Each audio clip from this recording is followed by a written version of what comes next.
జూదంలో ఓడిపోయి అరణ్యవాసానికి వెళుతున్న పాండవులతో వేలాదిగా బ్రాహ్మణులు తరలి వెళ్లారు. వారిని చూసిన ధర్మరాజు, ఈ బ్రాహ్మణోత్తములంతా నాపై ప్రేమతో నన్ను అనుసరించి వస్తున్నారు.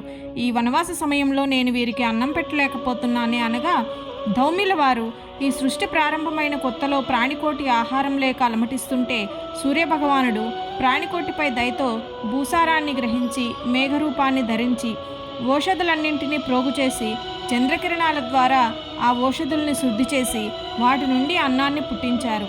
భీమ, వైన్య, కార్తవీర్య, నహుషాదులంతా సూర్యుణ్ణి ఆరాధించి ఆహారాన్ని సాధించి ప్రజల ఆకలి తీర్చారు.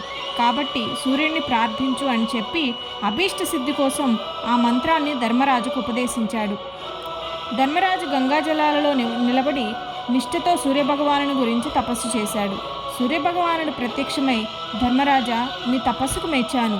నువ్వు అడవిలో ఉండే 12 సంవత్సరాలు అడవిలో దొరికే పండ్లు, వేర్లు, కాయగూరల్ని ద్రౌపది ఈ రాగి పాత్రలో వేయగానే 4 విధాలైన వంటకాలు రుచికరంగా తయారవుతాయి.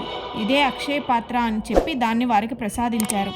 ఆనాటి నుండి పాండవులు ఆ పాత్రలో నుండి వచ్చిన రుచికరమైన పదార్థాలతో బ్రాహ్మణులకు అన్న సంతర్పణ చేసి వారి దీవెనలు పొందారు.